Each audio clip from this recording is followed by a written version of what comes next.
Hi, I'm Dr. Marcia Sirota, here with another video on the topic of mental health and wellness. And today I want to talk about women's issues. I want to talk about issues regarding marriage, and I want to talk about issues regarding domestic abuse. So I'll start with marriage. The first issue I wanted to discuss is how so many women, even in 2024, are putting up with a very odd division of labor in marriage.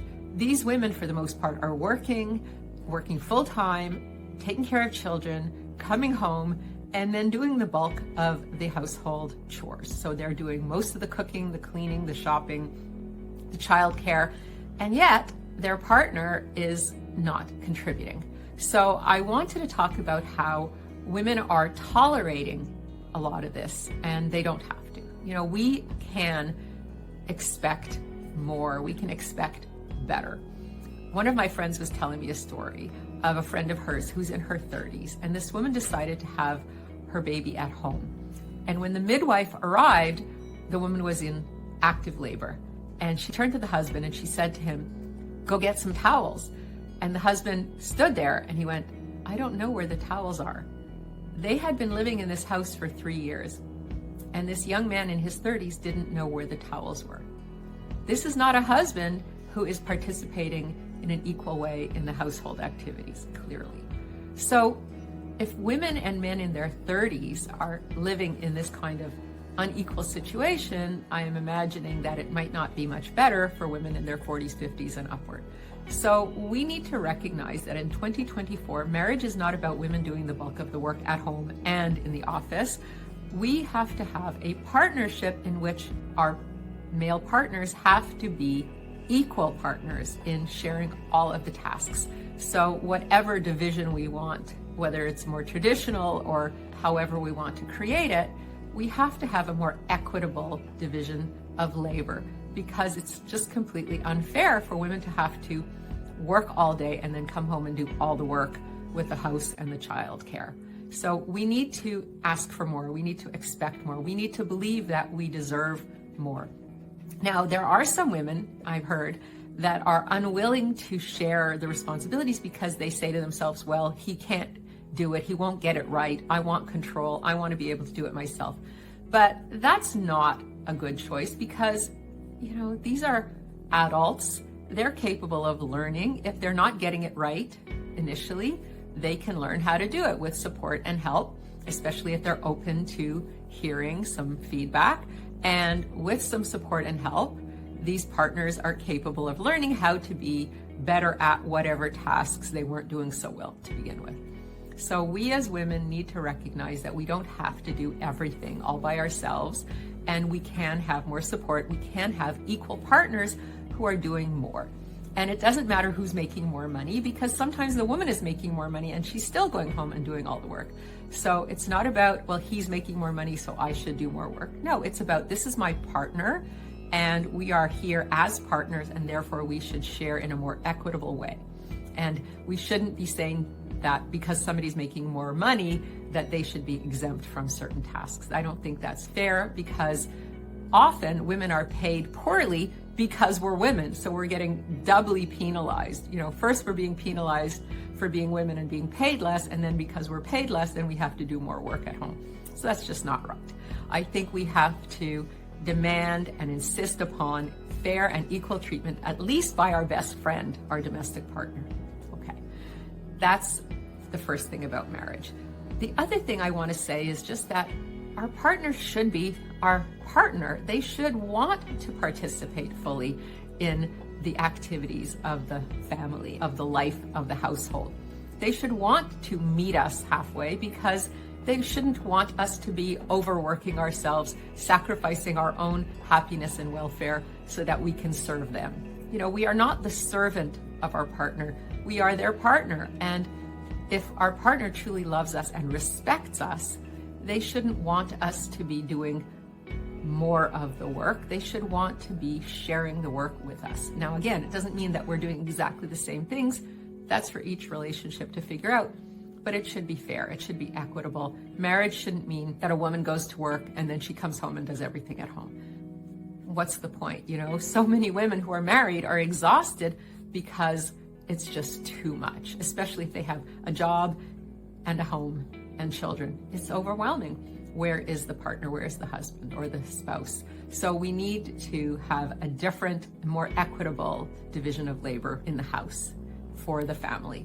And of course, I believe that children should also participate from a young age. That doesn't mean we have them doing things that are inappropriate for them, but as soon as they can, they should be making their bed, they should be cleaning their room, they should be doing chores, they should be participating, not because we're going to give them allowance, but because it gives them a sense of responsibility. It teaches them that they are also part of the family, that everybody has a role to participate in the family, and it gives them a good sense of agency, of competence, of confidence, and it makes them feel better about themselves, actually. The more we spoil them and the less we demand of them, the more insecure and anxious they become. The more we ask of them, the more we expect of them, the more confident they become, and the more happy they are, and the more connected they are to their parents as well. So the spouse should be participating as an equal partner, and the kids should be joining in and doing their share as they get older. And of course, the older they get, the more responsibility they can have. Not to exploit them, but to have them be also participating in the family life. So that's the first aspect of marriage and domestic partnership I want to talk about. The second thing I want to talk about with the family is how there is too much abuse going on.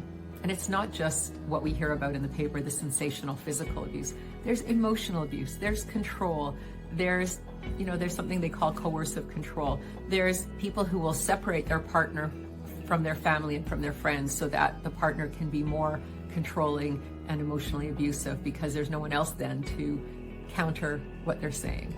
There is undermining of confidence. There is just constant insulting and constant belittling. And we as women need to recognize that this is simply not okay. Obviously we know that when someone smacks us or punches us or pinches us or twists our arm or anything or threatens us physically, clearly that's not okay. But there's a whole bunch of emotional abuse, the silent treatment, passive aggressive behavior, all that stuff is simply not okay. And sometimes a woman will say, well, I did this and I did that, so I deserved it. And I want to say directly to you that nothing you could do will justify that kind of behavior. If your partner is upset or angry with you, then for sure they can say, what you did made me feel upset, angry, frustrated. There's never an excuse to be emotionally or physically abusive in any way to anyone.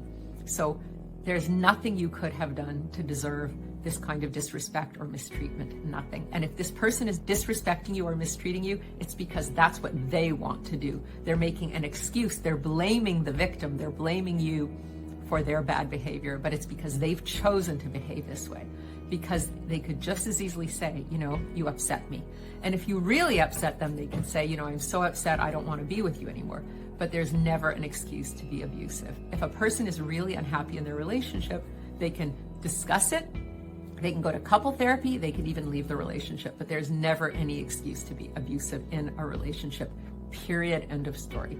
So women, if you are being mistreated or abused by your domestic partner, there's nothing that you did to deserve it. This is your partner's responsibility, and it's not okay, and you deserve much better. So please recognize that when someone is belittling you, when they're undermining your confidence, when they're telling you that you're too loud, too happy, too energetic, too boisterous, when they're making you feel like you should be smaller than you are, when they're telling you you don't have to work, stay home, and they're making you a homemaker when you really want to have a career, when they're constantly undermining your sense of self-worth, when they're making you feel crazy, when they're making you doubt your feelings or your thoughts, all of this is unacceptable behavior, and you deserve better. So be aware that none of this is about you and none of it is okay. Also, a lot of times women will see the potential in someone. They'll go, oh, they're going to get better. They're going to change. And they wait and they wait and they wait, and the person doesn't get better and they don't change. So stop being married to the potential. Be married to the actual. If your partner is behaving badly, that's what you've got, and you need to deal with that. Stop waiting for them to change. They're not going to change. This is how it is. Deal with what is going on. If you're not happy, address the situation. And if by any means you are afraid to confront them directly, then don't. Trust your gut. Your inner wisdom is there for a reason. If you're nervous, find an escape route that's safe. Get a plan together. Of course, don't let them know about it, and get yourself out. You should never confront somebody if you're nervous about their behavior, because don't put yourself in harm's way. Never risk being in danger or putting your children in danger. If you're afraid of your partner, the only answer is to get out, because you should never be afraid of your partner. They should be your best friend. They should be your ally. They should be your support system. They shouldn't be someone that you're afraid of, okay? So never put yourself in harm's way. But if you feel that the behavior is not okay, then you are free to either talk to them if you feel safe, or just get out if you don't feel safe, okay?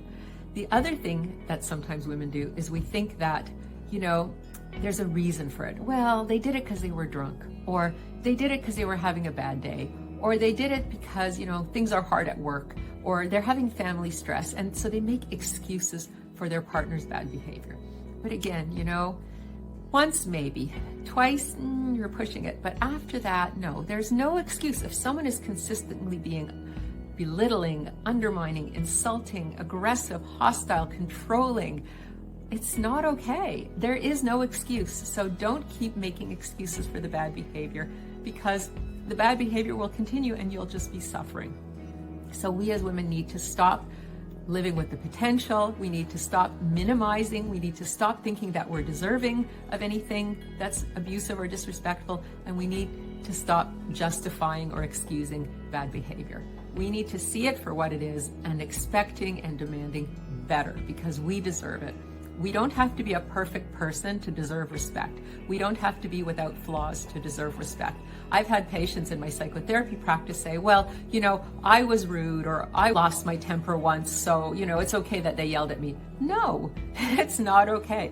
You don't have to be perfect to deserve to be treated properly. You just have to be a human being. Every human being deserves to be treated properly. And if your partner is unable to treat you properly, then they're not the right partner for you. And, get yourself an exit plan and get out, because life is better. Now, I've also had patients who say, I can't leave them because it's bad for the kids to leave them. No, actually, it's bad for the kids to stay in an unhealthy relationship where they see you modeling this relationship where the partner is abusing you, because either they will become victims of abuse down the road in their relationship, or they will become the abusers, because that's the model they know. So it's not good for children. It also creates anxiety and depression and post-traumatic stress disorder in your children for them to watch domestic abuse happening in front of them. So please don't assume that it's better for the children. And by the way, children know what's going on. You can try to hide it, but they know what's going on. They hear, they know, they see. They're smarter than you think. They're more astute and perceptive than you realize. So if there's domestic abuse going on, your kids know about it and they're being harmed by it. So there's no benefit in staying in a bad relationship for the kids. The kids are better off knowing that you were strong enough and empowered enough to protect yourself and them. That's a much healthier thing for them. The other thing that a woman might say if she's in a bad relationship is, well, there's nobody else out there. I'll be alone forever.